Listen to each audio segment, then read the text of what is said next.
On Christmas Eve, my father's carving knife flashed under the lights.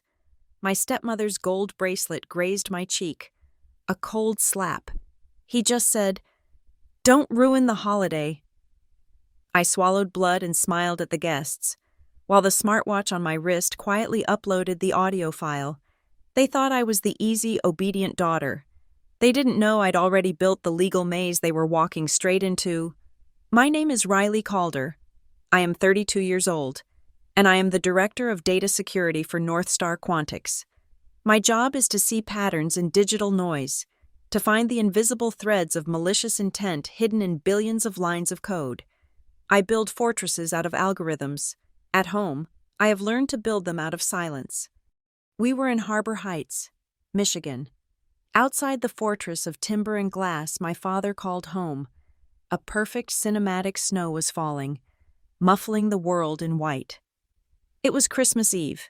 Inside, the house was aggressively festive, a stage set for a perfect family holiday.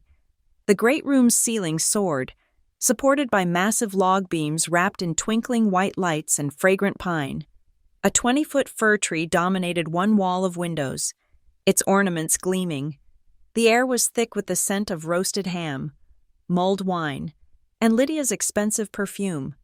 My father, Thomas Calder, stood at the head of the massive kitchen island, performing his one holiday duty, carving the ham.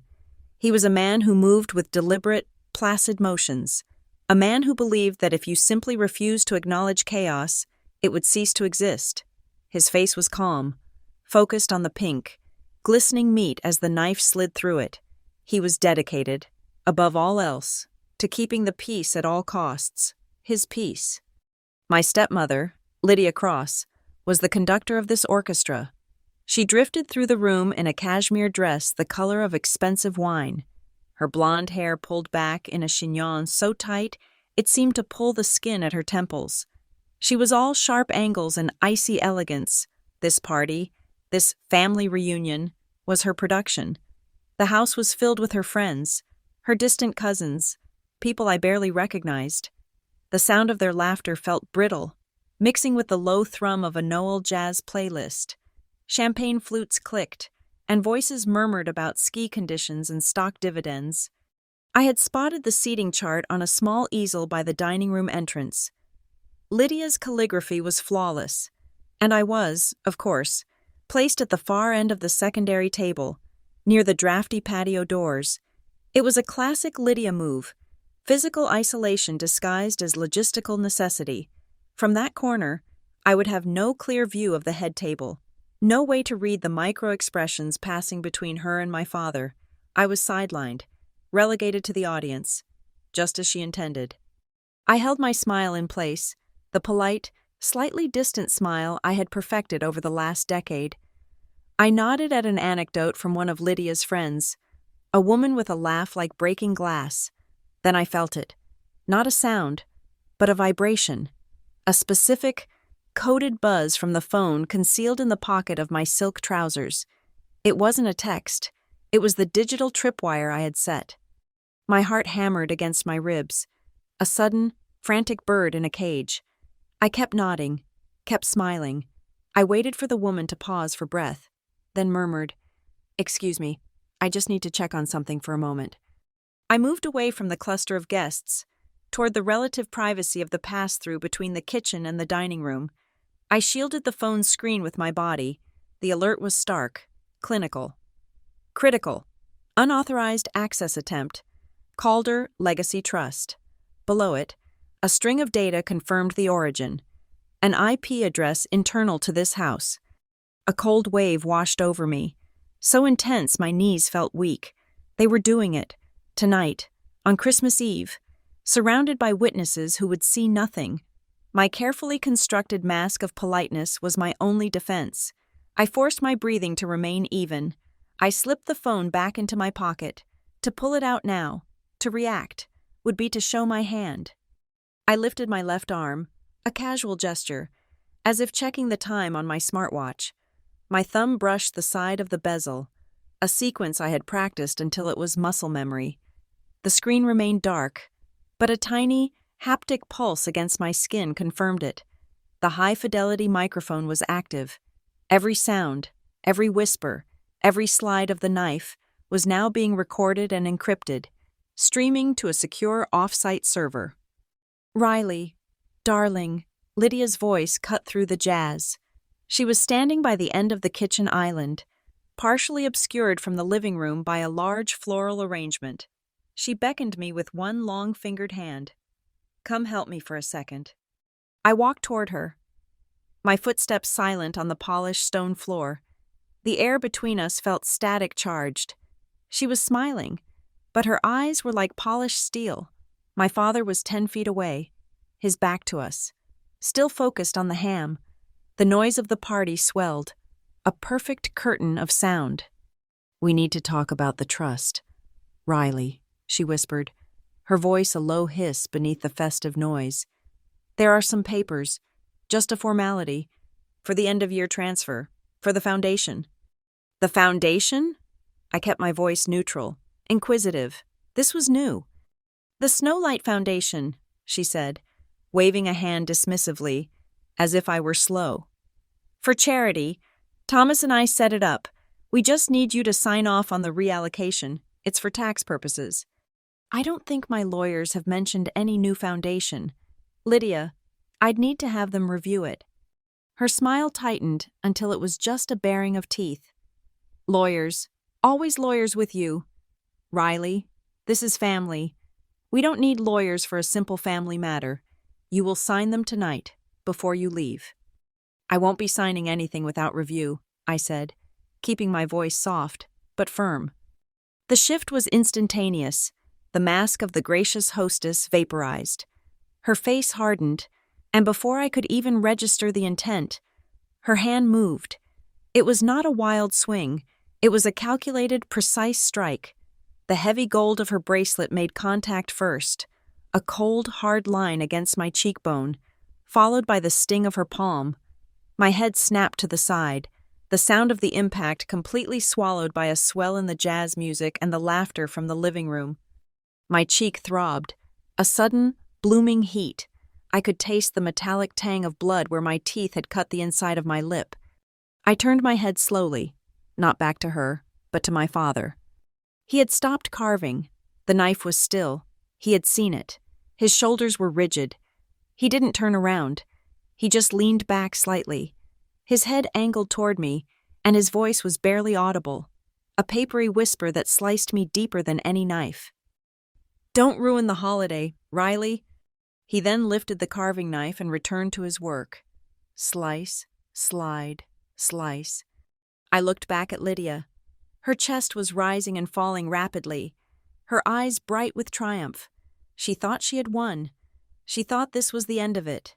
The obedient daughter, disciplined and silenced. I took a breath. I straightened my shoulders. I did not raise my voice. I did not cry. I simply looked at her, the recording capturing the ambient sound, the silence between us, the faint, rhythmic scraping of my father's knife. I gave a small, jerky nod, as if in defeat. I turned and walked away from the island, back toward the noise, the lights, the oblivious guests. I let them think I was broken. I let them think I would retreat to my corner and nurse my wound in silence. My silence was not submission. It was a trap.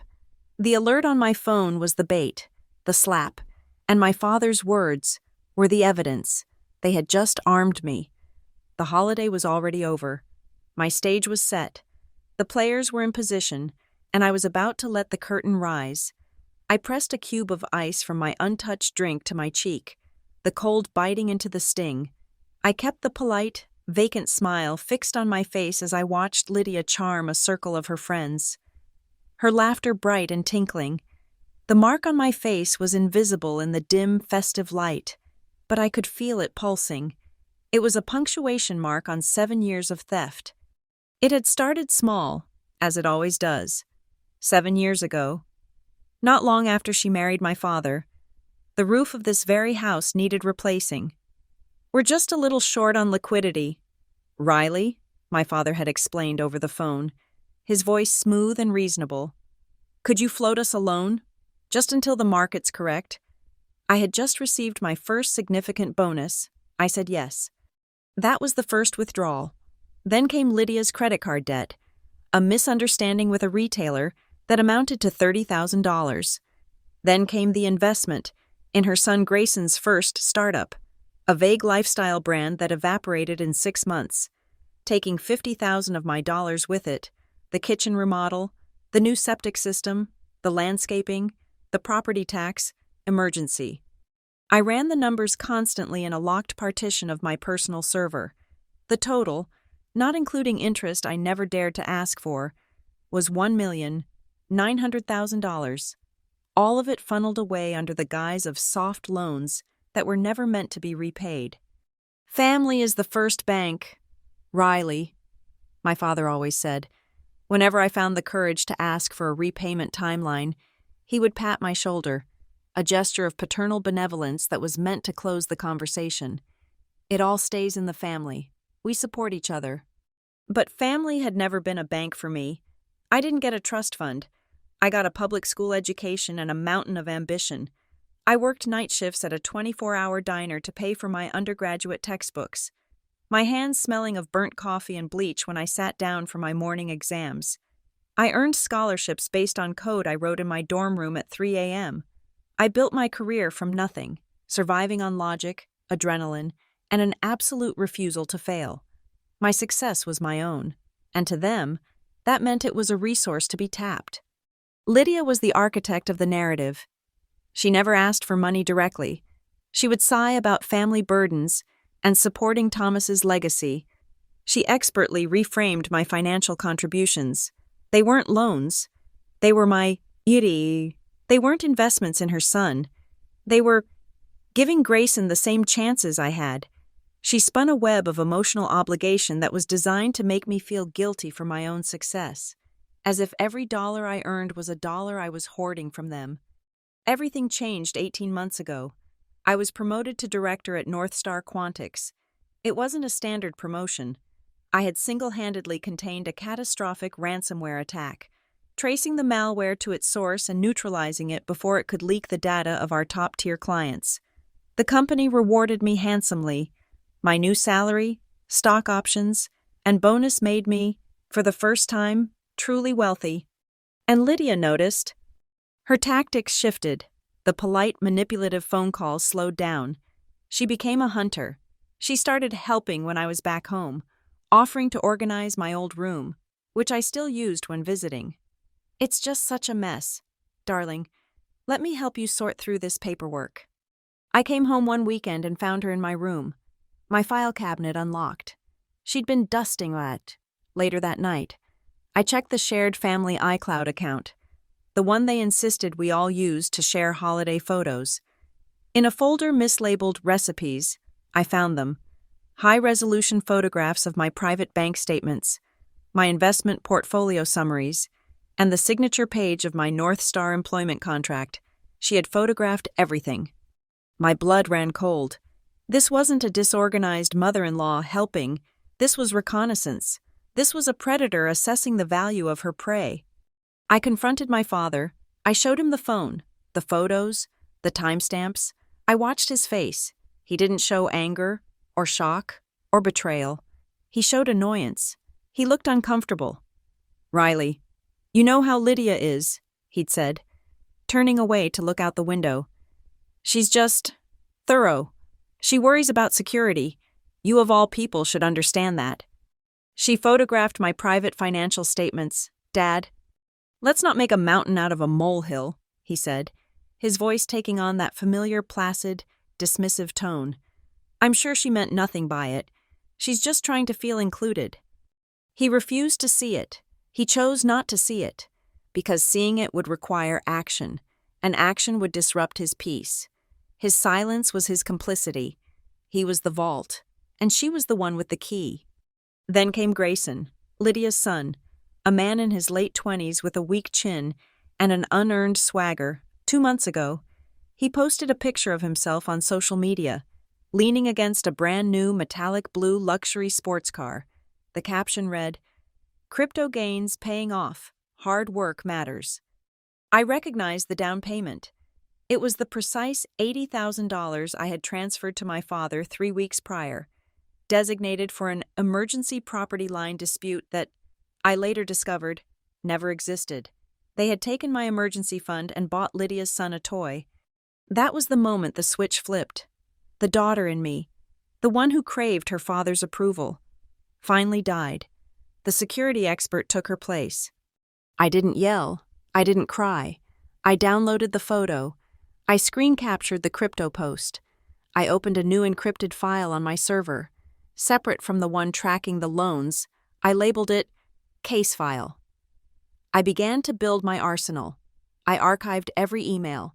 I cross-referenced every bank transfer with their social media posts. I started running forensics on their digital lives, treating my own family as a potential threat actor, because that's what they were. And tonight, with the sting on my cheek and the hum of the recording device on my wrist, I knew they had finally escalated from passive theft to active assault. They had no idea that for the last 6 months, I hadn't just been documenting the past, I had been building a trap for the future, and they had just walked right into it. I moved to the far side of the room, to the cold draft of the patio doors, my assigned seat at the invisible children's table. The ice cube I'd pressed to my cheek was melting into the cocktail napkin, the sharp cold seeping into the throb. I kept the polite, vacant smile fixed on my face as I watched Lydia, radiant in her wine-red dress, laughing as she charmed a circle of her friends. The mark on my face was invisible in the dim, festive light, but I could feel it pulsing. Under the cover of the roaring fire and a particularly loud saxophone solo in the jazz playlist, I finally pulled out my phone. The alert I'd felt earlier, the critical one, was sitting on my secure lock screen. It wasn't just an access attempt, it was a formal transfer request, queued for automated execution at 9 a.m. on December 26th, the moment the banks reopened after the holiday. The amount was staggering, $2,250,000. It was being pulled from the Calder Legacy Trust, the fund my mother had established for me, the one I wasn't supposed to touch, but which Lydia had always viewed as a collective resource. The destination was a newly registered nonprofit entity. The name was almost sickeningly wholesome, crafted for maximum public sympathy. The Snowlight Foundation. A quick search on my phone confirmed what I already suspected. The Snowlight Foundation had been registered exactly 1 week ago. Its listed director? Lydia Cross. Lydia thought I was just a data security director. She didn't understand what that meant. She didn't know that 3 months ago, during a helpful weekend visit to sort my old room. I had done a little network housekeeping. I had segmented the home Wi-Fi, the guest network, the one they all used for their phones and iPads, was now my personal digital laboratory, a honeypot. Any attempt to access my specific financial accounts from that network would look perfectly normal to the user, but it would route through a server I controlled, logging every keystroke, every packet, every device ID. The alert on my phone wasn't just an alert. It was a complete, itemized receipt of their intrusion. The transfer request had originated from an IP address hard-linked to Lydia's personal iPad, the same iPad she was currently using to show her friends photos of her recent ski trip to Aspen. But they couldn't initiate a transfer of that size without my authorization.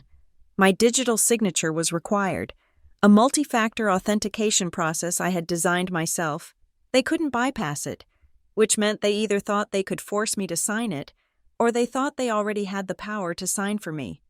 I tapped into my remote access to the house's shared network drive, the one my father kept for family taxes and old photos. Lydia was sloppy. She assumed because a file was buried 12 folders deep in a mislabeled directory, it was hidden. I found it in under 30 seconds. Our Calder Medical POA Execution, PDF. My blood turned to ice, colder than the snow drifting against the glass. I opened the file. It was a durable power of attorney.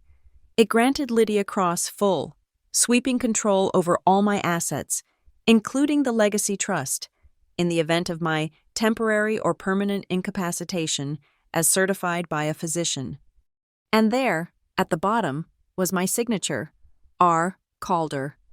It was a forgery, a decent one, probably scanned from a birthday card I'd given my father 5 years ago, but it was flawed. My real signature has a slight, sharp upward tilt on the final R, a remnant of a habit from college. This one was perfectly horizontal, slightly too smooth. A data analyst's eye spots the deviation instantly. A machine would flag it. A human, hurried by a lawyer, might not. This document was the key, but how did it get onto the network? I checked the file's metadata, created 3 days ago, last accessed, this afternoon, 4:15 p.m. By what device? Not Lydia's iPad. A new device signature. G Drive Portable USB 03. Grayson's Drive. I remembered seeing him by the office printer earlier, looking flustered. He'd claimed he was printing directions for a friend.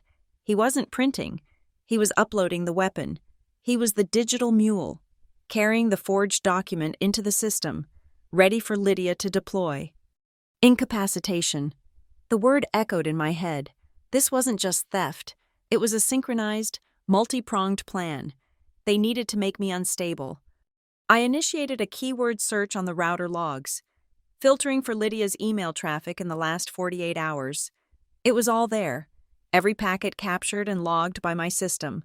A flurry of emails to the family lawyer, a man I now realized was her lawyer, Peter Havisham. Her emails were frantic, laced with faux concern. "Peter, I'm terribly worried about Riley. She seems so stressed, erratic, not herself. I think the pressure of her job is getting to be too much. We need to be prepared to step in." And then the smoking gun, sent this morning. "Peter, please have the medical clause activation papers ready to file on the 26th. Thomas and I are prepared to do what's necessary to protect her and the family assets. We anticipate having the necessary proof of her instability by tomorrow night." Tomorrow night, tonight. They weren't just going to claim I was unstable. They were going to make me unstable. The slap, the hoped-for public humiliation, it was all part of it. They needed a scene. They needed to paint me as the hysterical daughter, collapsing under pressure, so they could lovingly take control.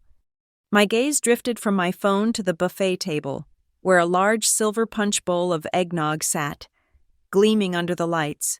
Lydia always made a special non-alcoholic batch just for me, as she knew I didn't drink heavily, a gesture of thoughtfulness. My breath caught in my throat. When I'd installed the honeypot router, I had also installed something physical, a tiny, battery-powered, wide-angle camera, no larger than a shirt button. It was hidden in the intricate, dark wood carving of a heavy picture frame sitting on the mantelpiece, a frame holding a photo of a smiling, happy family, a photo taken 10 years ago, before she arrived. The camera had a perfect, clear view of the entire kitchen and living area. I opened the live feed on my secure app. I scrubbed back the timeline, searching for the moment she'd prepared the drinks. There, 40 minutes ago, before the first guests had arrived. I watched Lydia in crystal-clear high definition. She was alone in the kitchen. She poured thick eggnog from the main bowl into a specific, tall crystal glass, one of the special glasses reserved for the family. She then reached into the pocket of her cashmere dress. She pulled out a small, amber-colored vial. She expertly, calmly, uncapped it and shook 3, 4, 5 drops into the glass. She swirled it gently, just once. She then placed that glass at the very back of the silver tray, slightly separate from the others. My glass? She was going to drug me, a low dose of a powerful sedative, something to make me slur, to make me dizzy, to make me erratic, enough to justify a panicked, tearful call to a pliable doctor who would sign off on her temporary incapacitation.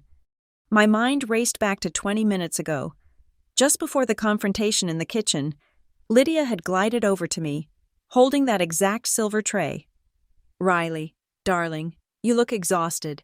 You must have some of my special eggnog. It will make you feel better." She had handed me the glass. I remembered taking it. I remembered the heavy scent of nutmeg. And I remembered what I did next. A simple act of habit born of dislike. I hate nutmeg. As she turned to offer a drink to her approaching friend, I had discreetly set my full glass down on a passing server's tray, hidden behind a stack of plates. I picked up a simple flute of sparkling water instead. She hadn't seen the switch. In the chaos of the party, that glass was still somewhere, or more likely, it was sitting on the buffet, waiting for me to find it. I needed the sample. I moved through the crowd, my heart a cold, hard stone in my chest. I scanned the tables, the sideboards. There it was, on the corner of the buffet, sweating, untouched, the specific crystal glass, marked by its pattern. I grabbed a clean napkin. While pretending to reach for a cracker, I palmed the glass, wrapping it securely in the thick cotton. I slipped it into my deep trouser pocket, the damp chill pressed against my thigh. It was heavy, heavy with evidence. One last piece, the intent, the conspiracy. I checked the packet logs from Grayson's phone. He was careless, sloppy, running chat apps on the Wi-Fi. A group chat, not iMessage. Something less secure, something I could easily intercept. The group name was Family Board. The members, Lydia, Grayson, Thomas Calder. My father. My fingers trembled. Just once, a single, violent shake. I read the logs. Lydia, 2 hours ago. She's here. She looks tense. Grayson, the file is ready? Grayson. Uploaded. She won't know what hit her. Smooth. Lydia. Thomas, you just need to keep her calm. If she gets emotional, you back my play. We have to show a united front for the lawyer. Remember the plan. Thomas, 10 minutes ago, right after the slap. She's upset. This might be it. She went to the patio. Lydia. Perfect. Let her make a scene. Grayson, be ready with the papers. We'll get her to sign tonight while she's confused by the stress of the holiday. The eggnog will help. My father knew. He knew about the medical clause. He knew about the plan to get me to sign. His "don't ruin the holiday" wasn't just a dismissal. It was a threat. It was his active role in the play. I had everything.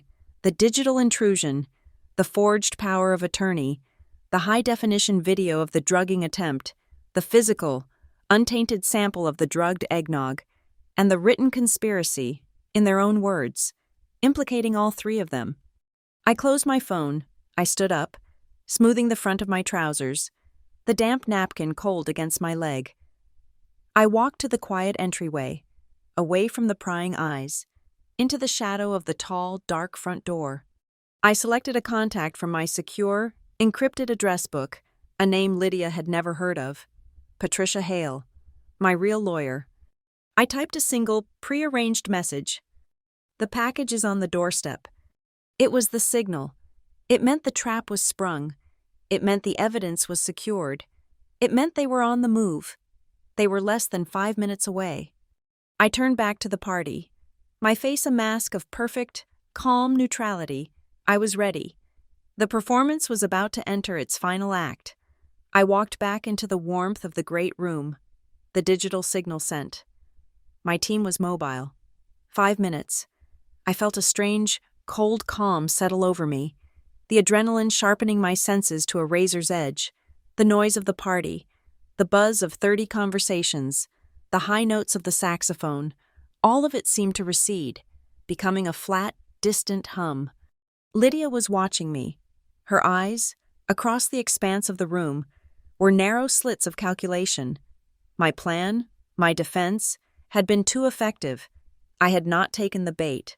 I had not drunk the drugged eggnog.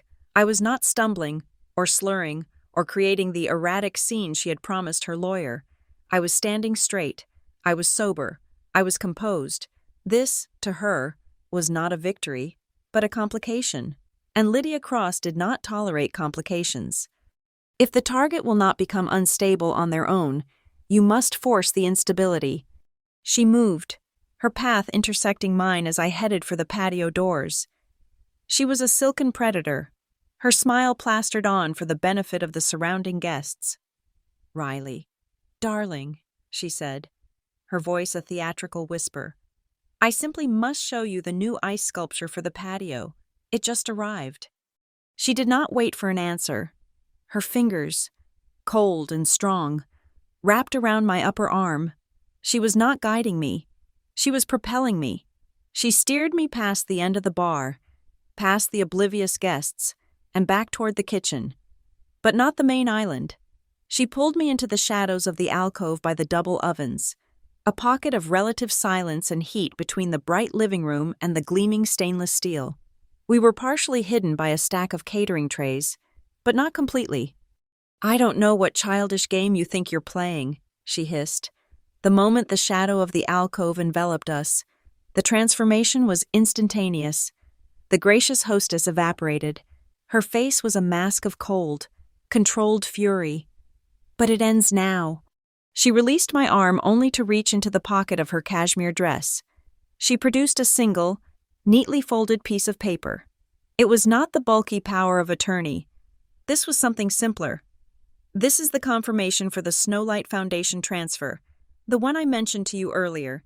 It's a simple allocation. You will sign it."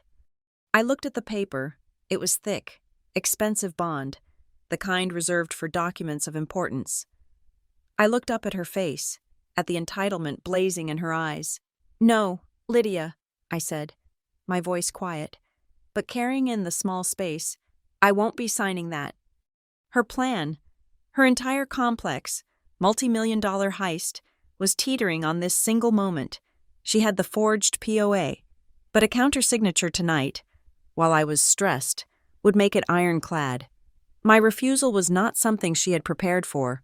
Her frustration, her panic, her rage, it all coalesced into a single, kinetic act. Her hand came up.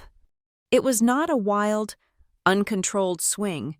It was a deliberate, calculated strike, designed to discipline and to shock. I saw the heavy, intricate gold of her bracelet a fraction of a second before it made contact. I saw the flash of the kitchen light on the metal. The sound was sharp, definitive, a crack that punctuated the air. It was immediately swallowed by a swell of jazz music and a burst of laughter from the living room. No one else heard it. But I heard it. I felt the explosion of heat on my cheekbone. The cold, hard edge of the bracelet had struck first, a precise line of pain just below my eye. My head snapped to the side with the force of it. My teeth, driven by the impact, sliced into the soft tissue inside my lip. The immediate, coppery taste of blood filled my mouth. Not a flood, but a distinct, sharp presence. It was data. It was confirmation of a physical assault. The world did not stop. The party did not pause. The clink of glasses, the murmur of conversation, the scent of pine and roasting meat. It all continued, indifferent. I turned my head slowly, my neck stiff. My eyes did not go to her. They went to my father. He was 10 feet away, at the island, under the bright pendant lights. He was still carving the ham. The long silver blade of the carving knife had paused, mid-slice, hovering over the glistening pink meat. He had not turned, he had not moved, but he had seen it. In the reflection of the stainless steel refrigerator behind me, in his peripheral vision, he had seen it. His shoulders were rigid, drawn up toward his ears. He didn't turn to face me. He didn't drop the knife. He just angled his head, his chin tucked down, and he spoke into the air in front of him. His voice was a low, strained whisper, the ultimate command of his practiced cowardice, the sentence that had defined my entire life with him. "Don't ruin the holiday, Eileen." The knife resumed its work. A rhythmic, soft sht, sht, sht, as it slid through the cooked flesh. He was trimming the fat. He was separating the perfect, thin slices. He was compartmentalizing. He was carving his family just as he carved the ham, slicing away the ugly, inconvenient parts he didn't want to deal with, leaving only the presentable, palatable pieces for the platter. I looked at him. I watched the methodical movement of his elbow. I listened to the sound of the blade against the cutting board. The heat on my cheek was a bonfire. But my mind was ice. I did not cry. I did not scream. I did not raise my voice. The blood on my tongue was a fact. I raised my hand, not to my stinging cheek, but to my mouth. I calmly, deliberately, brought a fresh cocktail napkin from my trouser pocket. I dabbed my lip. I pulled it away. A small dark red stain blossomed on the pressed white cotton. Evidence, tangible, physical, undeniable. I looked back at Lydia. She was breathing heavily, her nostrils flared, her chest rising and falling under the red cashmere. She saw my silence. She saw my lack of protest. She saw me dab my lip, and she mistook it all for submission. She thought the physical dominance, the final assertion of her power, had finally broken me. She thought I was the same scared child I had been for 20 years, the one who flinched, absorbed the pain, and kept the family secrets. A thin, cruel smile of triumph touched her lips. She thought she had won. "Think about what you're doing, Riley," she hissed, her voice low and victorious. "Think about this family." She gave a short, satisfied huff. She smoothed the front of her dress, her armor, then she turned, gliding back toward her guests, the perfect, gracious hostess returning to her party, leaving me in the shadows of the alcove. I remained perfectly still. I waited. I counted 3 heartbeats. I raised my left wrist. My thumb found the bezel of the smartwatch, the cool, familiar metal. I tapped the sequence. Activate, encrypt, upload. The last 60 seconds of audio, her whispered demand, my refusal, the sharp sound of the slap, and my father's desperate, damning plea was packaged. It was encrypted. It was sent. The high-definition video from the mantelpiece camera, which had a clear view of the entire confrontation, was already streaming to the same secure off-site server. The trap was now complete. The evidence was preserved. It was untouchable. I took a deep, shuddering breath and let it out slowly. I folded the bloodied napkin and put it in my pocket, next to the damp one that held the drugged eggnog. I ran my tongue over the small, sharp cut in my mouth. I stepped out of the shadow. I looked at the scene. My father was arranging the perfect slices of ham on a silver platter. Lydia was laughing by the fireplace, accepting a compliment on her dress. The guests were drinking. I straightened my shoulders. I walked over to a slightly displaced bar stool and squared it with the counter. I made everything look normal. I was following his orders. I was not ruining the holiday. Grayson, Lydia's son, had been watching. He had been lurking by the doorway to the dining room, and he had seen the entire exchange. He saw the slap. He saw my retreat into the shadows. He saw my father's complete refusal to engage. He interpreted this as the instability they had been waiting for. This was his cue. He emerged from the doorway, holding a sleek dark blue leather portfolio. He did not come to me. He went to my father. "Dad," Grayson said. The use of the word was a calculated knife of its own.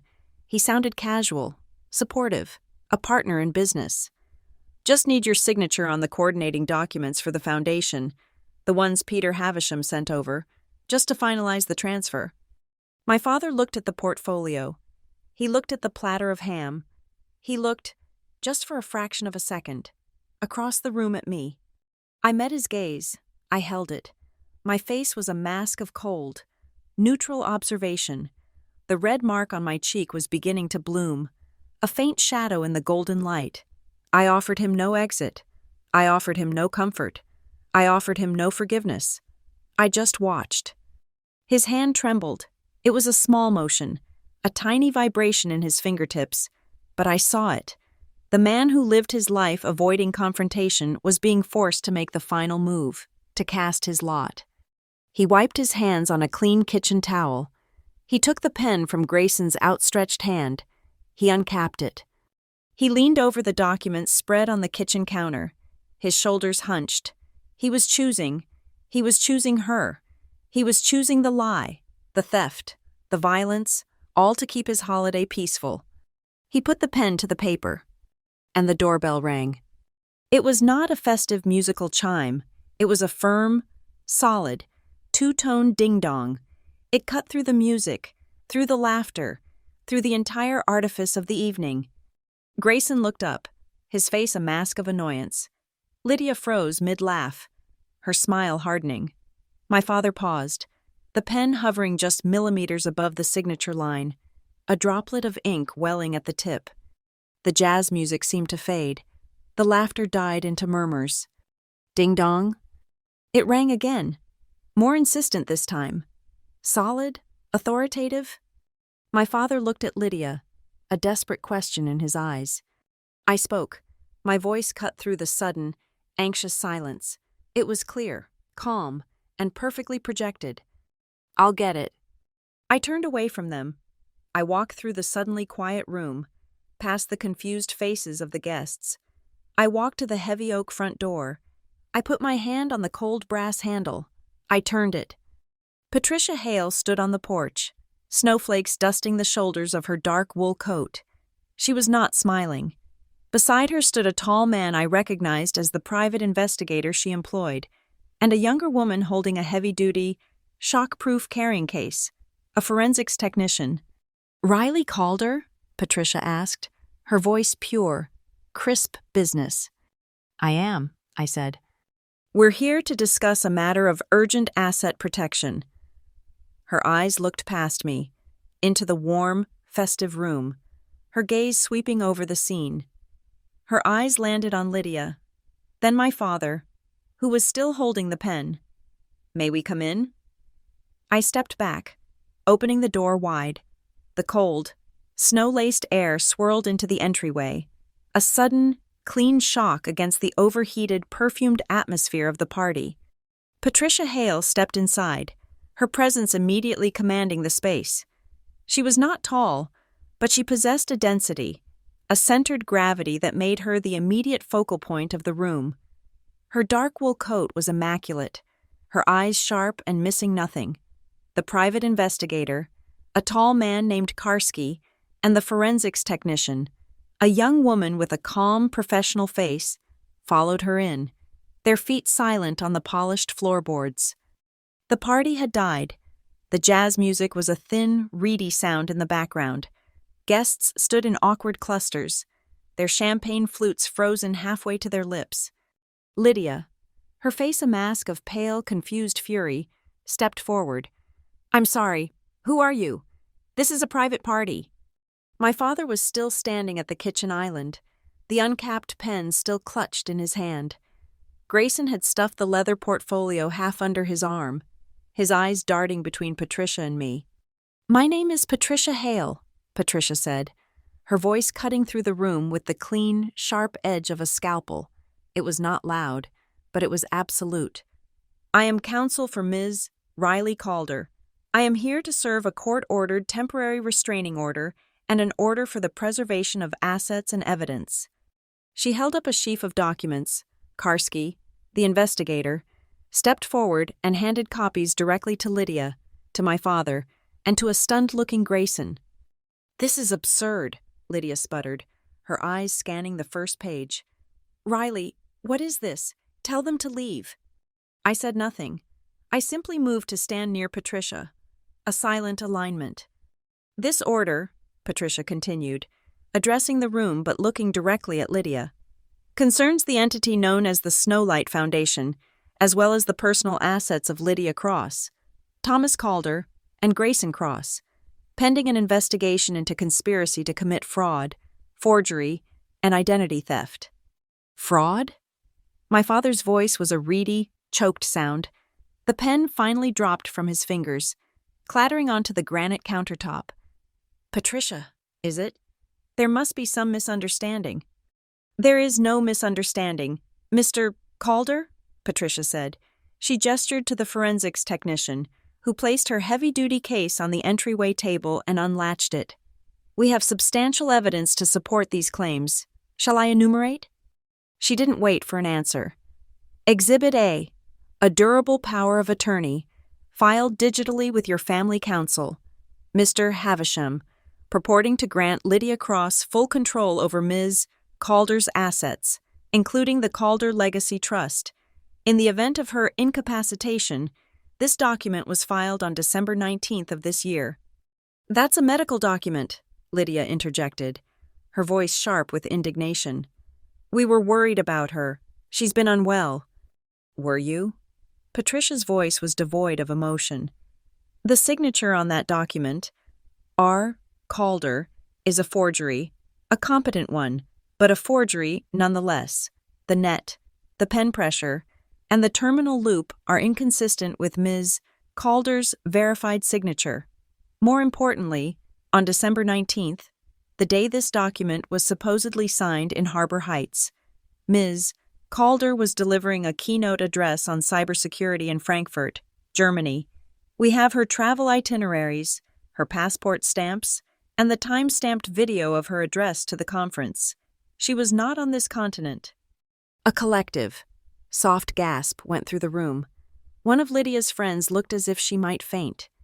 Exhibit B, Patricia continued, relentless. The destination for the intended transfer of $2,250,000, the Snowlight Foundation, a charitable organization, registered exactly 1 week ago, a noble cause, no doubt. She paused, letting the silence stretch. However, the articles of incorporation for this foundation list a final beneficiary for all pass-through funds, a private LLC based in Delaware, a shell company named Oriole Ventures, the sole director and signatory on that account, Lydia Cross. Lydia's face, which had been pale, now flushed a dark, ugly red. That's business. It's complicated. You wouldn't understand. I understand it perfectly, Patricia said. I also understand Exhibit C, the system logs from this home's Wi-Fi network, logs which Ms. Calder, as a data security expert, had the foresight to preserve. They show multiple, sustained attempts originating from an iPad registered to Lydia Cross, beginning at 4:15 p.m. this afternoon, to access the Calder Legacy Trust's primary banking portal using compromised credentials. When that failed, the forged power of attorney was uploaded to your lawyer's server as an alternative vector of attack. The technician at the table spoke for the first time, her voice quiet but clear. Ma'am, I have the device. It's on the kitchen counter. She pointed to Lydia's iPad, which was sitting next to a bowl of melting ice. Furthermore, Patricia said, her gaze sweeping the room, we have evidence of the conspiracy to create the incapacitation required to activate the forged document, Exhibit D. She nodded to Karski. He pulled a small tablet from his coat. The mantelpiece camera, I explained, my voice sounding flat and foreign to my own ears. Patricia tapped the screen. She didn't play the video. She simply described it. High-definition footage from this afternoon, showing Lydia Cross photographing documents from a private safe in the home office. Documents, we have confirmed, which contained Ms. Calder's private banking information and passport details. And then, Patricia said, her voice dropping, there is the matter of the eggnog. This hit Lydia harder than the financial details. A strangled sound escaped her throat. I have in my possession, I said, stepping forward and pulling the damp, folded napkin from my pocket, the one containing the glass. A sample of the drink my stepmother prepared for me, the one she has been insisting I consume. Patricia took the cue. Which brings us to Exhibit E, a preliminary chemical analysis. Conducted on a sample Ms. Calder secured prior to our arrival, confirms the presence of a low-dose benzodiazepine, a sedative, enough to cause disorientation, slurred speech, and confusion. Enough, certainly, to be documented as erratic behavior to justify a medical intervention. You bitch! Grayson suddenly spat, his voice cracking with a mix of fear and rage. He took a step toward me. You set us up. I drafted those bank emails for nothing. You were playing us. Karski, the investigator, moved so fluidly he seemed to blur, placing himself between Grayson and me. Grayson recoiled, his bravado instantly collapsing. Thank you for that admission, Mr. Cross, Patricia said calmly. Admitting to drafting the fraudulent transfer emails will be most helpful to the district attorney. My father finally moved. He stumbled back from the counter, his face ashen, his eyes wide with a genuine, pathetic terror. The drug. Lydia. The drug? I didn't know about any drug. He looked at me. his eyes pleading. "Riley, I didn't know about that part. I swear, just the money. I thought, just the transfer."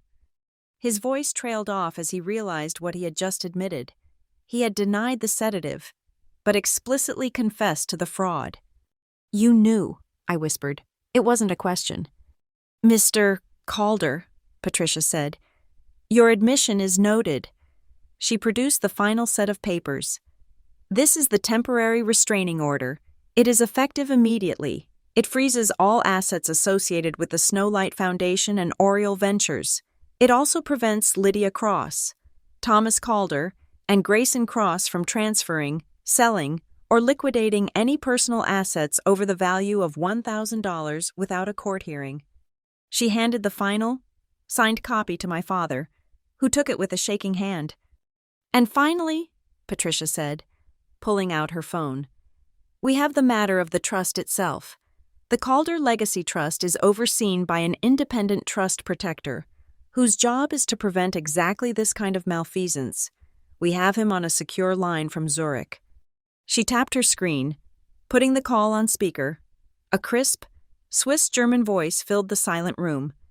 "This is Mr. Brenner. I am speaking." "Mr. Brenner," Patricia said. "This is Patricia Hale.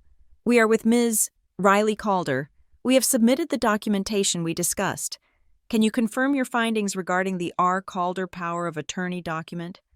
"I can," the voice said, cold and precise. "I have reviewed the forged document.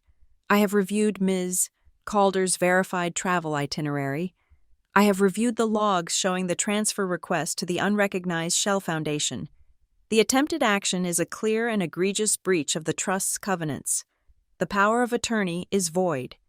All authority granted to Lydia Cross or Thomas Calder as secondary signatories, in any capacity, is hereby revoked, effective immediately. Ms. Calder's sole signature is now the only one that will be recognized. All accounts are on security hold. The matter is closed." Patricia disconnected the call. The great room was silent, save for the sound of the wind rattling the patio doors. The smell of the cooling ham was thick and nauseating. Lydia looked at my father, her eyes burning with a hatred so pure it was terrifying. He wouldn't meet her gaze. Grayson was staring at the floor, his face white. The stage was set. The evidence was presented. The financial back door was slammed shut and locked. The family bank was permanently closed. The silence that fell over the room was absolute. It was no longer a party. It was a hearing. The great room, moments ago filled with the manufactured warmth of a perfect family Christmas, now felt like a cold, brightly lit stage. The only sounds were the hiss of the wind driving snow against the windows and the faint, persistent ticking of a carriage clock on the mantel. The smell of the roasted ham, which had been so appetizing, now hung in the air, thick, greasy, and cloying. The guests, Lydia's friends, our distant relatives, were frozen. They were statues, holding glasses, their expressions caught between confusion, embarrassment, and a dawning, greedy curiosity. They had come for free champagne and holiday gossip. They were now unwitting witnesses to a multi-million-dollar fraud. Patricia Hale broke the silence. She turned not to Lydia or my father, but to the room at large. "Ladies and gentlemen," she said, her voice crisp and clear, "my name is Patricia Hale, counsel for Riley Calder. You are all present at what is now an active investigation. I must inform you that you are witnesses." A nervous murmur rippled through the crowd. "I will not detain you long," Patricia continued, "but for your own protection and to ensure the integrity of the evidence, I will need each of you to provide a brief, written statement of what you have observed this evening, specifically in the last 30 minutes. Mr. Karski will assist you." Karski, the investigator, pulled a stack of pre-printed forms and pens from his bag. He moved to the now empty dining table. "If you could please form a line, just your name, contact information, and a brief summary of what you saw or heard. Please include the time." "This is outrageous!" Lydia suddenly shrieked. Finding her voice, it was pitched high, a sound of pure theatrical indignation. "You can't imprison my guests. Thomas, make them leave. This is harassment."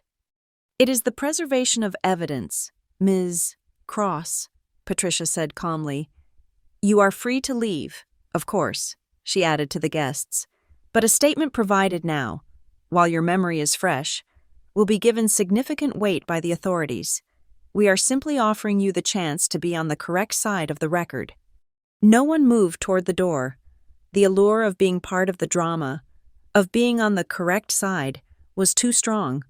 One by one, Lydia's friends, the women who had been kissing her cheek an hour ago, began to line up at the dining table, their faces grim, whispering to each other.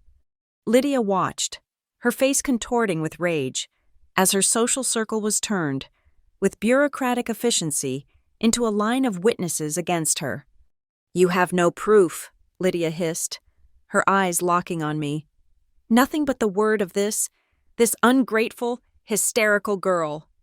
"Hysterical?" I asked, speaking for the first time since my team had arrived. I unhooked my smartwatch from my wrist. I'd already disabled the live stream. Now, I just needed the local file. I tapped the screen and held it up. "Is this hysterical?" I pressed play. My own voice, quiet and firm. "I won't be signing anything without review." Then, the sharp, unmistakable crack of the slap. A collective intake of breath from the guests at the table. Then, my father's voice, papery and low. "Don't ruin the holiday. Riley." I let the audio play, the silence in the recording, the sht, sht of the carving knife. Finally, Lydia's voice, recovered, triumphant, and dripping with contempt. "Think about what you're doing, Riley. Think about this family." I stopped the recording. The room was so quiet I could hear the hum of the refrigerator. "And just in case there is any ambiguity about the intent behind that assault," I said, "here is a recording from a few hours earlier, from the family board group chat." I didn't have to play it. Patricia stepped in, holding her own tablet. "A recording," she announced, "in which Ms. Cross explicitly states, and I quote, 'We'll get her to sign tonight while she's confused by the stress of the holiday. The eggnog will help.'" "That's a lie," Grayson yelled. He lunged, not at me, but at the iPad in Patricia's hand. "Give me that. You can't use that." He never had a chance. Karski moved with a speed that was terrifying, intercepting him mid-lunge. He didn't punch him. He didn't tackle him. He simply used Grayson's own momentum, redirecting him, spinning him, and pinning his arm behind his back in a single, fluid, and brutally painful-looking joint lock. Grayson screamed, a high, thin sound of shock and pain. "Do not interfere with the evidence, Mr. Cross," Karski said, his voice a low, pleasant baritone, as he held the younger man immobile. "Let him go," Lydia shrieked, rushing forward. "Let him go," Patricia ordered. Karski instantly released the arm. Grayson stumbled back, clutching his shoulder, his eyes wide with terror. He was a bully, and he had just met a professional. He retreated to the far side of the kitchen, near the cooling ham, panting. My father, who had been watching this with the paralyzed horror of a man seeing a bar fight in his own church, finally spoke.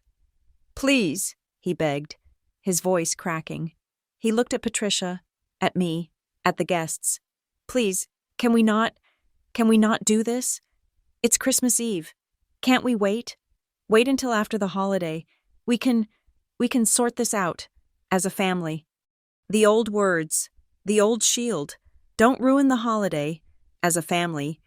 They were the chains he had used to bind me my whole life, the verbal cages he locked me in to protect his own peace. "The holiday is over, Thomas," I said, my voice as cold as the snow outside. "And this is not a family.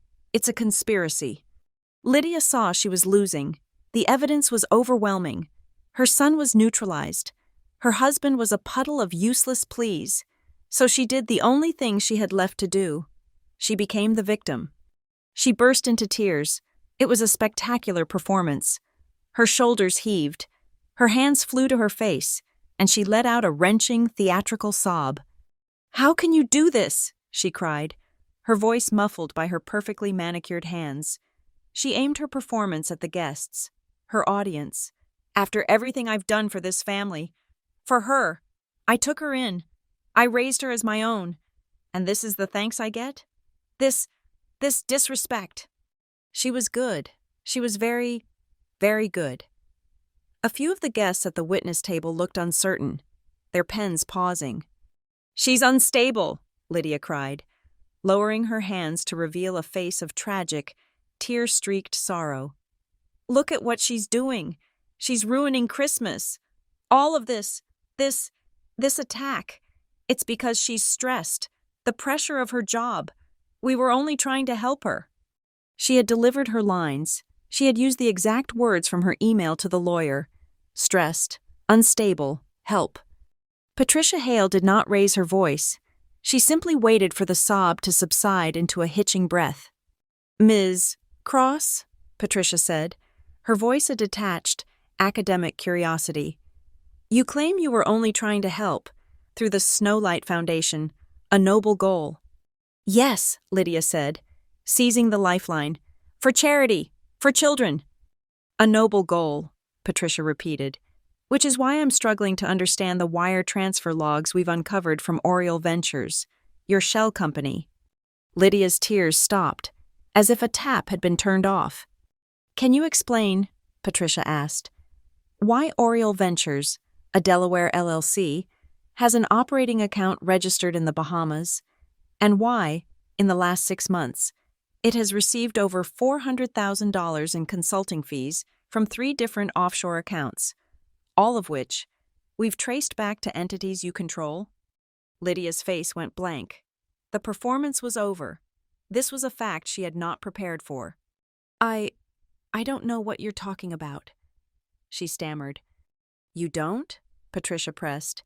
"Because the account in the Bahamas was used, just 3 weeks ago, to place a 20% down payment on a beachfront condominium, a property, I might add, that was being purchased solely in the name of Lydia Cross.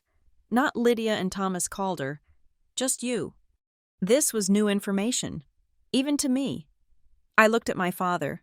He was staring at Lydia, his mouth slightly open, a look of genuine, slack-jawed shock on his face. He hadn't known. The money wasn't just for the family, it was for her escape. The guests, however, heard something else. The word Bahamas had a certain illicit glamour, but $400,000 was a number, and they were all doing the math.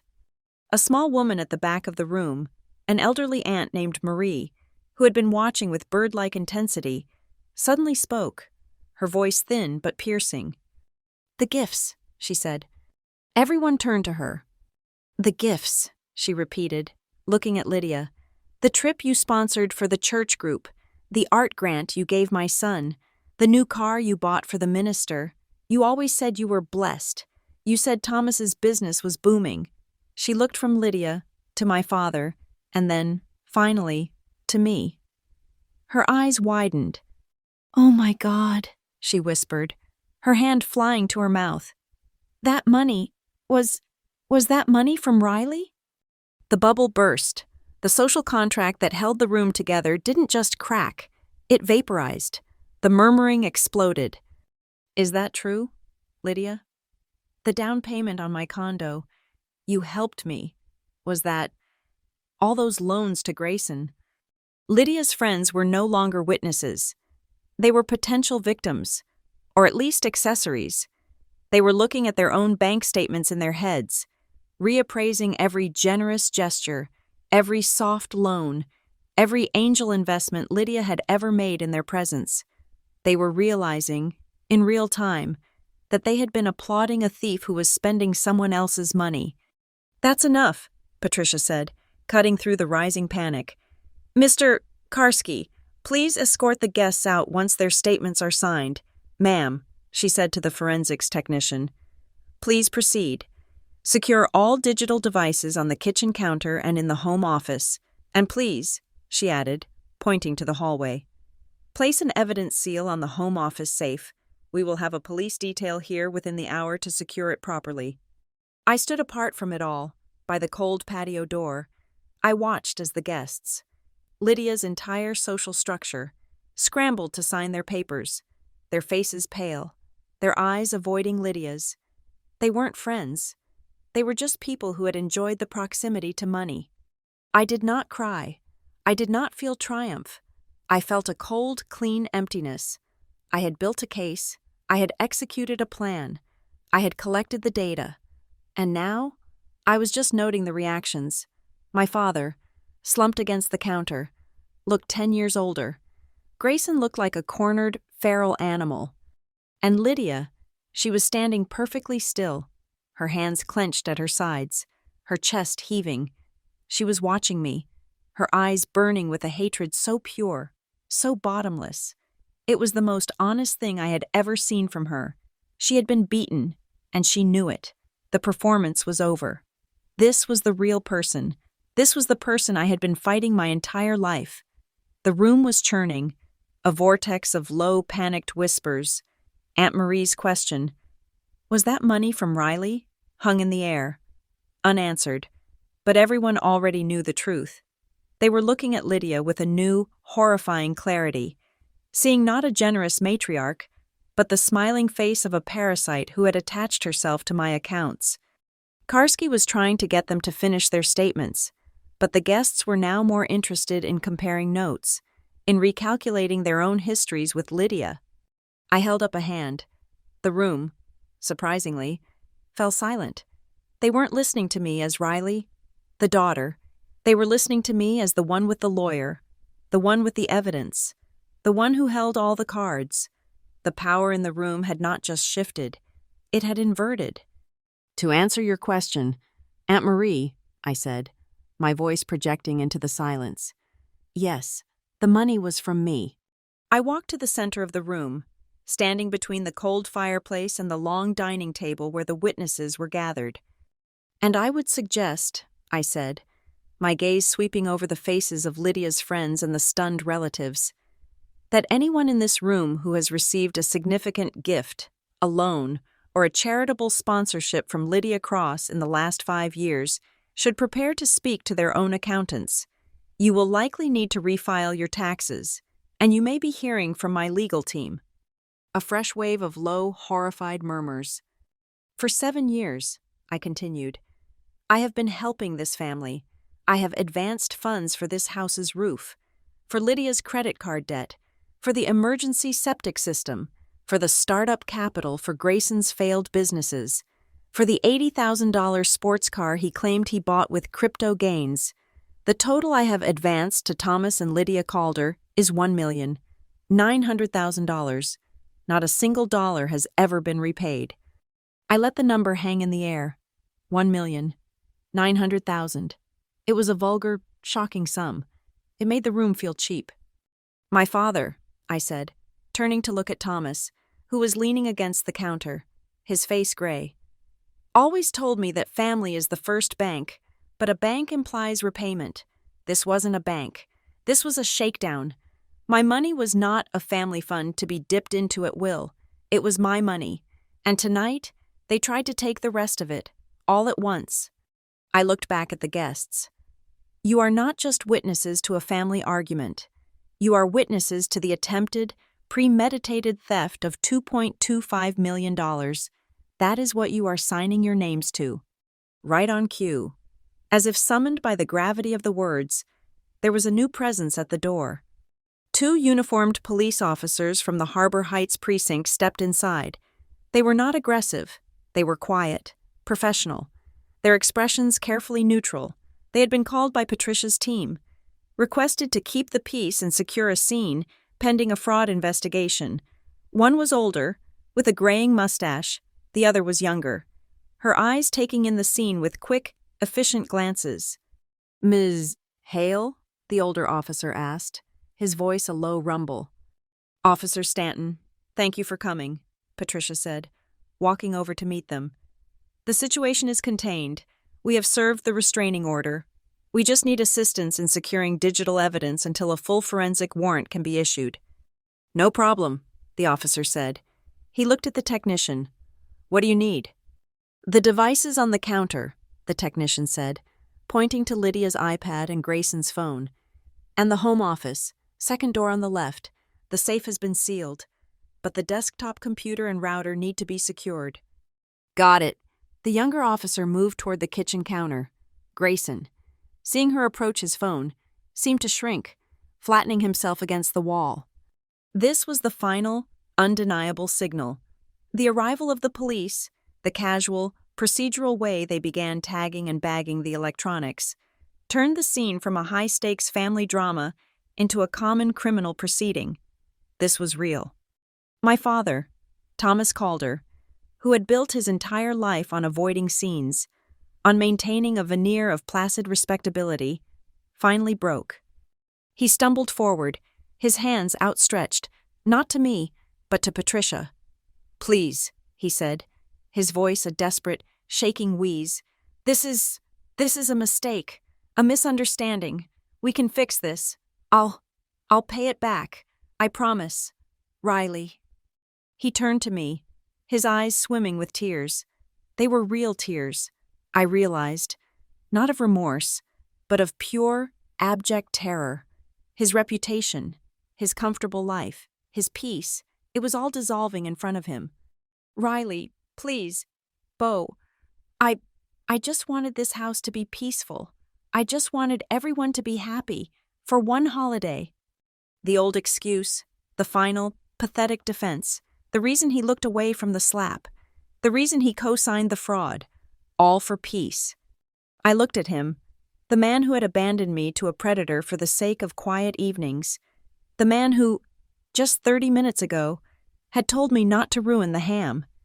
"Peace?" I replied, my voice as cold and sharp as the ice sculpture melting on the patio. "Peace is not built on lies. Dad, it's not built on theft, and it is certainly not built on violence." I touched my cheek, where the throb of Lydia's bracelet had finally subsided into a dull, bruised ache. "You didn't want peace. You wanted silence, and you were willing to sell my safety to buy it." Lydia, who had been watching this exchange, her face a mask of stone, suddenly snapped. My refusal to forgive him, my cold rejection of his plea, was the one thing that finally shattered her iron control. "She's right!" Lydia screamed, her voice tearing through the room, raw and ugly. "You're a coward, Thomas, a pathetic, sniveling coward." She whirled on me, her eyes blazing with a pure, undiluted hatred. The victim mask was gone. The manipulator was gone. This was the raw, desperate animal underneath. "You," she spat. "You did this. You couldn't just be grateful. You couldn't just play your part. If you had just signed the paper when I told you to, no one would be suffering. This would all be over. It would have been easy." A profound silence followed the shriek.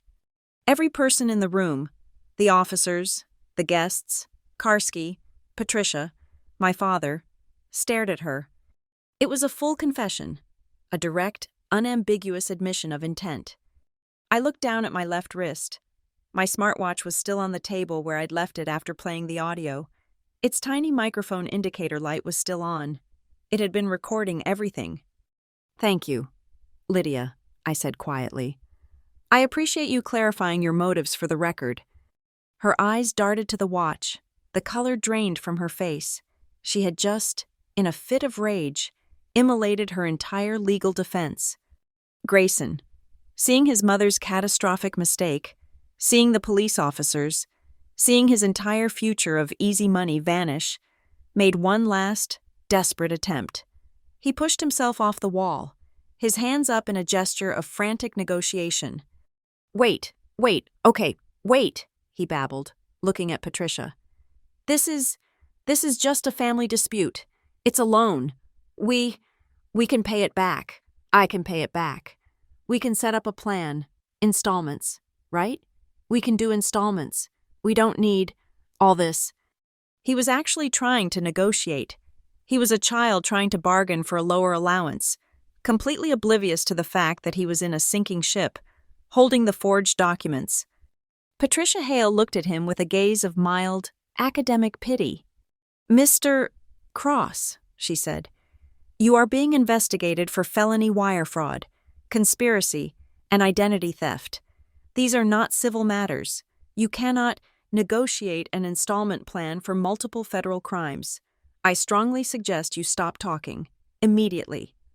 The word federal landed like a physical blow. Grayson's mouth snapped shut. He looked as if he might be sick. That was the end. The fight was over. The guests at the table, who had been watching this all unfold, were now in a desperate hurry to leave.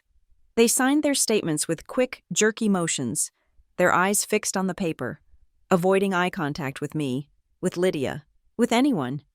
Karski began to usher them to the door. "Thank you for your cooperation. We'll be in touch." They filed out in a miserable, silent parade. Aunt Marie, Lydia's friends, the distant cousins. No one said Merry Christmas. No one said goodbye. They scurried out into the snow, pulling their coats tight, their faces pale, fleeing a toxic blast zone. Finally, the front door clicked shut. The great room, so full of noise and light an hour ago, was a wreck. It was littered with half-empty glasses, discarded napkins, and the cooling, congealing platter of carved ham, the centerpiece of a holiday that never happened. The younger officer returned from the office. "Ma'am, the desktop and router are tagged and secured. We'll post a car outside until the forensics team arrives in the morning." "Thank you, officer," Patricia said. The two police officers nodded to us, then moved to the kitchen, where they began speaking in low tones to Lydia and Grayson, informing them of their rights. The kitchen door swung shut, closing them off. It was suddenly, blessedly quiet. The room was empty, except for me, Patricia, and my father, who had collapsed onto one of the bar stools, his head in his hands, weeping. The battle was over, the house was secured, the stage was cleared. All that was left was the core, the original wound. The days that followed Christmas Eve were a blur of cold, quiet, methodical work. The house, once a stage for a festive lie, became a sterile processing center. The smell of pine and ham was replaced by the clean, sharp scent of fingerprint dust and the ozone hum of hard drives being imaged. My team worked with a quiet, devastating efficiency. Patricia handled the legal framework, Karski hunted the money, and Jenna, our forensics tech, dissected the digital ghosts. Karski began with the charitable invoices. The Snowlight Foundation was a masterpiece of sloppy arrogance. Lydia had used a cheap online service to generate its incorporation papers, and the donations it had received in its 1 week of existence were all from a single source, Oriole Ventures. He followed the paper. Oriole Ventures, the Delaware shell, was just a mailbox, but its bank account, the one in the Bahamas, was active. Karski, with the power of the court order, got the records. They were a map of Lydia's greed. He traced every consulting fee she'd paid herself. He found the wire transfer to the luxury car dealership for Grayson's crypto car. He found 3 years of payments to a high-end storage facility in downtown Harbor Heights. "People who are this meticulous about hiding money," Karski said to me, his voice a low rumble as he scrolled through a bank statement on his laptop, "are just as meticulous about keeping trophies. She's got a paper trail somewhere. She's a dragon sitting on a hoard." While Karski hunted the money, Jenna hunted the moments. She pulled the full data logs from every camera in the house, not just my hidden one, but the entire commercial security system my father had installed, the one Lydia loved to check from her iPad. Lydia, it turned out, had been recorded by her own surveillance. Jenna called me over to her workstation in the dining room. "You need to see this," she said. She played footage from the camera covering the back patio and garage. The timestamp was 5:30 a.m., Christmas Eve, hours before the party. The world was blue-black and silent, a fresh layer of snow covering the ground. A figure emerged from the side door of the house. It was Grayson. He was wearing dark sweats and carrying a heavy banker's box. He looked around, his movements furtive and jumpy. He slid across the patio, his sneakers leaving deep, clear footprints in the new snow, and disappeared into the detached garage. A minute later, he reappeared, empty-handed. He hurried back inside. "The footprints are still there," Jenna said. pointing out the window. The snow by the garage had been cordoned off by Karski. He went straight to the storage loft above the third bay. Karski and Jenna went to the garage. I followed. The air was frigid. Karski climbed the pull-down stairs to the loft. It was dusty, filled with old patio furniture and my father's defunct golf clubs. And in the back, under a painter's tarp, was the banker's box. Karski brought it down. We opened it on the hood of my father's car. It was Lydia's entire analog arsenal. It was the physical counterpart to the digital theft. There was a folder of pre-signed checks, drawn on one of my father's business accounts, left blank for her to fill in. There was a stack of photocopied documents, my birth certificate, my social security card, my passport. They were the originals of the photos I'd found on the iCloud, the ones she'd taken while dusting my room. And at the bottom, a file labeled R. Calder, Contingency. It was a binder. It contained 3 separate, earlier attempts at forging my signature on different legal documents. It had printouts of my emails. It even had a printout of my course schedule from my senior year of college. She hadn't been planning this for weeks. She had been building this case file for years. The money trail from the Snowlight Foundation now had a clear destination. Patricia had mentioned the condo in the Bahamas. Karski, using the wire transfer data, found the real estate brokerage. From there, he subpoenaed the emails. It was all there, in black and white. Lydia, writing to the agent, "I am so excited. The final transfer from our family foundation will clear on the 26th. The agent's reply, "Wonderful, as you requested. The deed will be filed solely in your name. Lydia Cross. We will be ready to close as soon as your funds arrive." What a perfect Christmas present to yourself. She was not just stealing from me. She was building an escape hatch, a new life in the sun, funded by my mother's legacy, and she was preparing to leave my father with the smoking crater of their shared finances. While Karski locked down the physical evidence, Jenna's digital reports finalized the case. The USB drive Grayson had plugged into the office printer, the one he'd used to upload the forged power of attorney. His fingerprints were a perfect, greasy match, layered over and over the casing. He hadn't even bothered to wipe it. An independent graphologist, a specialist contracted by Patricia's firm, delivered a 9-page sworn affidavit. The R. Calder signature on the POA was, in their professional opinion, a clumsy, traceable forgery. They identified its likely source: a digital scan of a signature from a 5-year-old birthday card, a file they had located in the recipes folder of the family iCloud. Lydia had used an old, outdated sample. My signature had evolved since then. It was an amateur mistake, one I would have been embarrassed to see from a junior analyst. Then, the outside world confirmed what my systems already knew. The fraud department from the bank managing the Calder Legacy Trust sent a formal notification. They were following up on the red flag their systems had caught on Christmas Eve. The automated transfer request for $2.25 million had been flagged for multiple anomalies. The request originated from an IP address never before associated with the account. The destination entity, the Snowlight Foundation, was less than 10 days old and unvettable, and the attached power of attorney was non-compliant with internal security protocols. My honeypot had not only caught them, it had provided the bank with the exact data it needed to justify an immediate, irreversible freeze. That afternoon, I had a final, brief video call with Mr. Brenner, the trust protector from Zurich. His face was severe, his voice clipped. "Ms. Calder," he said, "I have completed my review. The malfeasance is blatant. I have, per the trust's governing charter, activated the full protective covenants. This is permanent.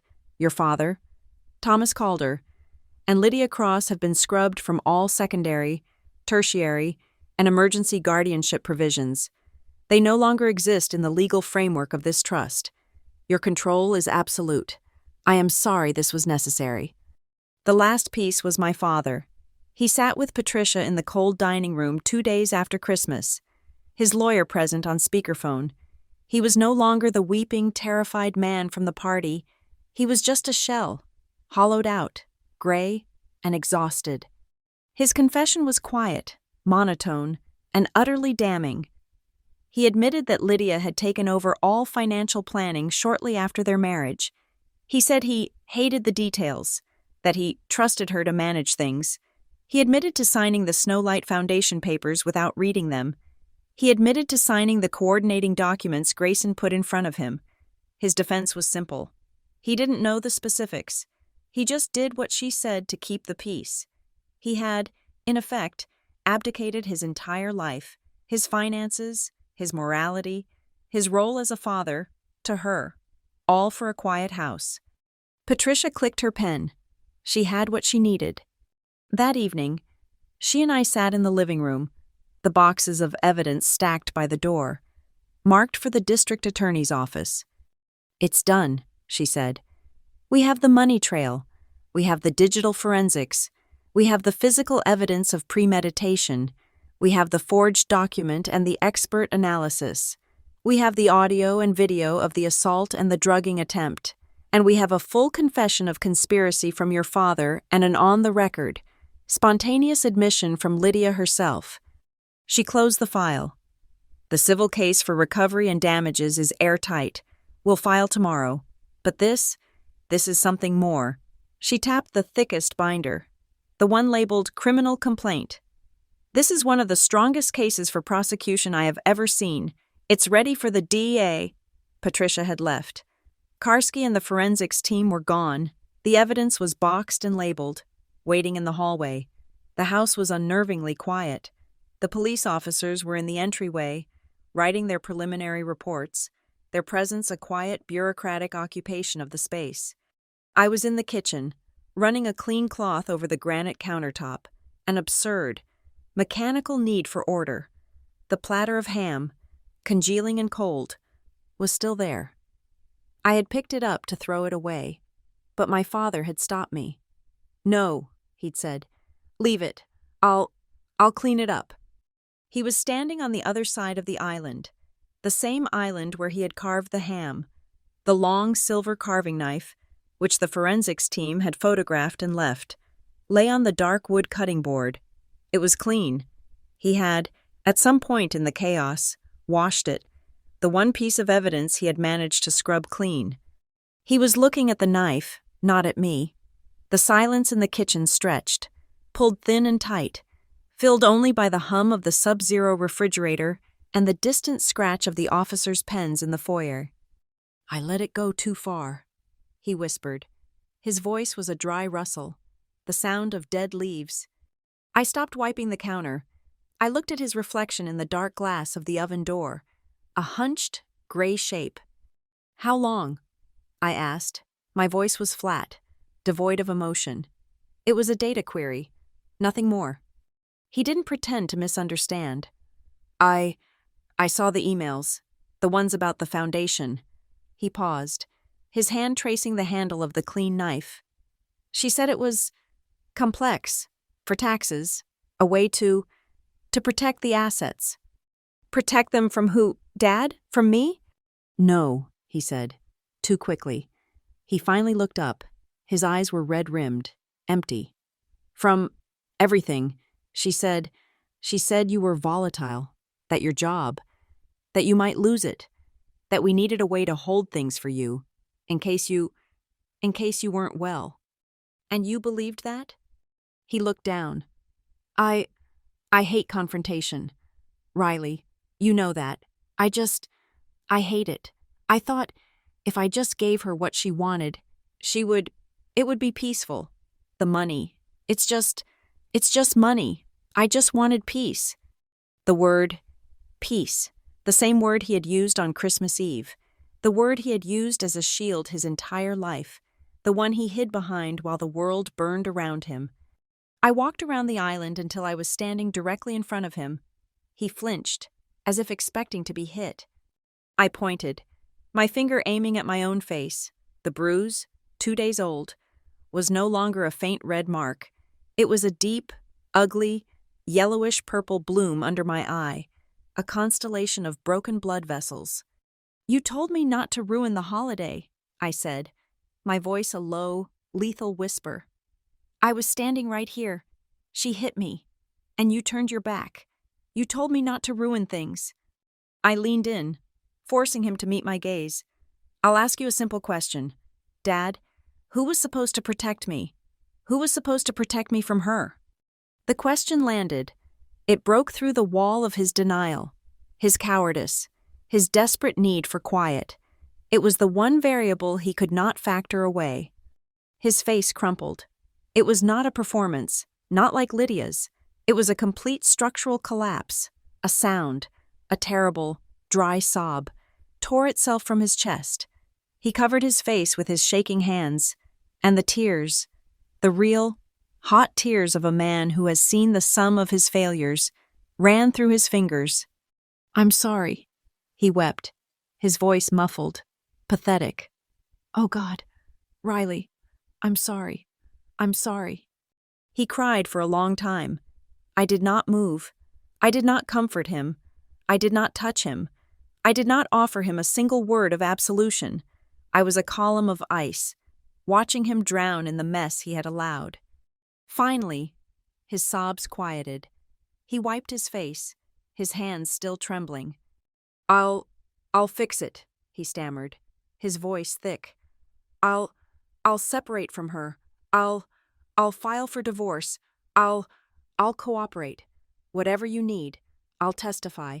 I'll sign anything. I'll fix it, Riley. I promise. It was a flood of desperate promises, a panicked attempt to rebuild the bridge he had burned. I looked at him, my face as calm and neutral as a judge's. You're right, I said. You will. I walked to the dining room table, where my own leather briefcase sat. I pulled out a single, thick document. I had not been sure if I would need it. It was an affidavit, a full, sworn, notarized statement. It had been drafted by Patricia. It detailed his complicity, his willful ignorance, his admission of seeing the fraudulent emails, and his first-hand account of the assault. It was his confession, neatly typed, bound in a blue legal cover. I placed it on the kitchen island, next to the cutting board.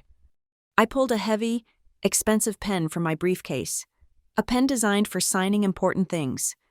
You said you would sign anything, I said. Here is your statement. It confirms everything you told Patricia. It confirms what you knew, when you knew it, and what you did, which was nothing. He stared at the document. He knew what it was. It was not a promise to fix things. It was a legal instrument of his own destruction. It was the nail in Lydia's coffin, and the end of his own reputation. It was the price of my forgiveness. And I wasn't offering forgiveness. I was offering a transaction. I can't, he whispered, looking at the signature line. Riley, this will ruin me. This will ruin everything. She already ruined you, I said. And you let her, this just makes it true. He looked at me, his eyes pleading, searching for one last exit, one last moment of daughterly compassion. He was searching for the little girl who used to run to him for protection. She was gone. I just stared back, my face empty of everything but resolve. His shoulders slumped. The last bit of fight, the last vestige of the man he thought he was, evaporated. He picked up the pen. His hand was shaking so badly he could barely hold it. He steadied his right wrist with his left hand. He uncapped the pen. He leaned over the document. He did not read it. He knew what it said. He put the pen to the paper. His eyes were squeezed shut. He scrawled his name. Thomas Calder. The signature was a jagged, spidery mess, a cardiogram of his own defeat. He pushed the document away, the pen rolling off the counter and clattering to the floor. He didn't pick it up. He just stood there, his hands still suspended over the affidavit, trembling violently. He would not look at me. He was staring at the wall, at a spot just past my shoulder, his face a mask of gray, abject shame. You betrayed me! The shriek came from the doorway to the hall. Lydia was standing there. Her face was white, her hair undone. She was not in handcuffs. The police had been questioning her, not arresting her, not yet. She must have been listening, lurking in the hallway, waiting. She had just watched her husband sign her conviction. You weak, pathetic, coward, she screamed, her voice a raw, tearing sound of pure, bottomless hatred. She lunged, not at me, but at him. You signed it. You betrayed me.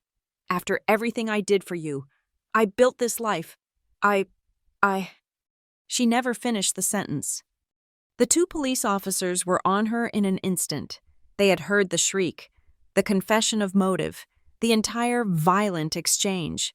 This was no longer a white-collar fraud investigation. This was an active, physical threat. "Ma'am, step back," the older officer commanded. Lydia ignored him, her hands clawed, still trying to get to my father, who had cowered against the counter. "That's enough," the officer said. He and his partner took her by the arms. It was not gentle. Lydia fought, screaming, a stream of vile, incoherent curses. "Lydia Cross," the officer said, his voice a loud, official monotone over her screams. "You are under arrest for assault, conspiracy to commit fraud, and witness tampering." The click of the handcuffs as they ratcheted shut was the loudest sound I had ever heard. It was the sound of a door slamming, of a lock turning, of a life ending. Grayson, drawn by the screaming, appeared in the hallway behind his mother. He saw her in cuffs, her face a mask of feral rage. He saw the officers. He saw me, standing calmly by the island. He saw the affidavit his stepfather had signed. He turned, a look of pure, animal panic on his face. He turned to run, to flee out the front door. "Nope," the younger officer said, moving with a speed that belied her calm demeanor. She intercepted him at the door. "Grayson Cross, you are also under arrest for conspiracy and unauthorized access of a protected computer system." He didn't fight. He just deflated, his entire body going limp as she cuffed his hands behind his back. They were led out, one screaming, one weeping, Lydia, still trying to kick, still spitting curses at my father, Grayson, just a boy, crying for his mother. The front door slammed shut. The house was finally, completely silent. There was nothing left, just me and my father, standing on opposite sides of the kitchen island. Between us lay the signed confession and the clean, waiting carving knife. The spring day the trial concluded was cold and bright, the light inside the courtroom harsh and unflattering. The jury had been out for less than 2 hours. It was a formality. The prosecution's case hadn't been a narrative. It had been a multimedia presentation of an execution, the evidence, which had been presented over 3 days, filled a long table. It was a symphony of digital and physical proof. There was the forged power of attorney, its clumsy, scanned signature projected for the jury to see, side by side with my real, sharp, fluid one. There was the audio from my watch, the crack of the slap, my father's whispered plea. There was the high-definition video from the mantelpiece camera, playing on a massive screen, showing Lydia's hand striking my face in cold, calculated silence. There was the forensic report on the eggnog, confirming the presence of a sedative. There was the bloodied napkin, preserved in an evidence bag. My DNA matched to the stain. There were the bank records from the Bahamas, the emails with the realtor about the beachfront condo in Lydia's name. There were the router logs, the family board chat, and Lydia's final, shrieking, spontaneous confession, also recorded, which had caused the entire courtroom to go utterly still. The prosecutor, a sharp woman with a voice that tolerated no ambiguity, summed it all up. "This was not a misunderstanding," she said, her voice echoing in the quiet room. "This was not a family dispute over money. This was a calculated, long-term conspiracy to commit financial fraud, culminating in a premeditated physical assault. The defendant, Lydia Cross, forged a legal document. She conspired with her son to steal over $2 million, and when her victim refused to comply, she drugged her, and she struck her. And the defendant, Thomas Calder, watched it happen and told his daughter to be quiet. All, as he said, to keep his holiday from being ruined." Lydia's defense attorney, a slick, Expensive man hired with the last of her unfrozen assets, had tried. He'd painted me as a cold, vindictive, work-obsessed daughter. He'd tried to frame the money as informal family loans. He'd tried to paint Lydia as a stressed, overbearing, but ultimately loving stepmother. His entire defense collapsed in the moment the prosecutor played the video of the slap, followed immediately by the audio of Lydia screaming, "If you had just signed the paper, no one would be suffering." You cannot argue with the evidence of someone's own voice, confessing their own crime. The verdict was read. On the charge of conspiracy to commit wire fraud, how do you find? Guilty. On the charge of aggravated identity theft, how do you find? Guilty. On the charge of attempted money laundering, how do you find? Guilty. On the charge of assault in the second degree, how do you find? Guilty. Lydia, who had maintained a mask of icy dignity, made no sound. She simply seemed to fold in on herself, a hollow, brittle thing. Grayson, tried alongside her, was found guilty of conspiracy and unauthorized access of a protected computer system. He wept, his shoulders shaking, a boy who had finally, too late, realized the game was real. The civil judgment, which I had pursued in parallel, was delivered an hour later. It was clean and brutal. Full restitution of the $1,900,000, plus damages, a permanent, binding restraining order, barring Lydia, Grayson, and Thomas from ever contacting me, my place of work, or my new home, for life. My father was not a defendant in the criminal trial. His confession, his signed affidavit, had made him the prosecution's star witness in exchange for testimony. He was not a criminal. He was just a coward. But there is a price for that, too. He faced his own hearing. He was found civilly liable for his role in the conspiracy. He was ordered by the court to repay a significant portion of the ill-gotten gains he had personally benefited from, the house repairs, the lifestyle. He was also mandated to attend 1 year of intensive psychological counseling. He had, in the end, lost everything: his wife, his son, his money, and his daughter, all for the sake of peace. I did not return to the courtroom to hear the sentencing. Patricia called me with the numbers. Lydia received a substantial prison term. Grayson, given his cooperation and his mother's clear role as the ringleader, received a lighter sentence, but a felony record that would follow him forever. I did not release a statement. The press, who had caught wind of the socialite slap trial, swarmed the courthouse. I ignored their calls. I ignored the emails. I let Patricia handle it. She released a single, dry sentence. Ms. Calder is satisfied with the verdict and considers the matter closed. She will be focusing on her work. I returned to North Star Quantics. My job, with its clean logic and its predictable rules, felt like a sanctuary. I buried myself in code, in threat analysis, in building digital fortresses. I was good at my job. I was promoted again. My silence, once a weapon used against me, was now my choice. It was my armor. The house in Harbor Heights, the timber and glass box of bad memories, was sold at a court-ordered auction to help pay the restitution. I never stepped foot in it again. The first check I received from the restitution fund, I did not keep.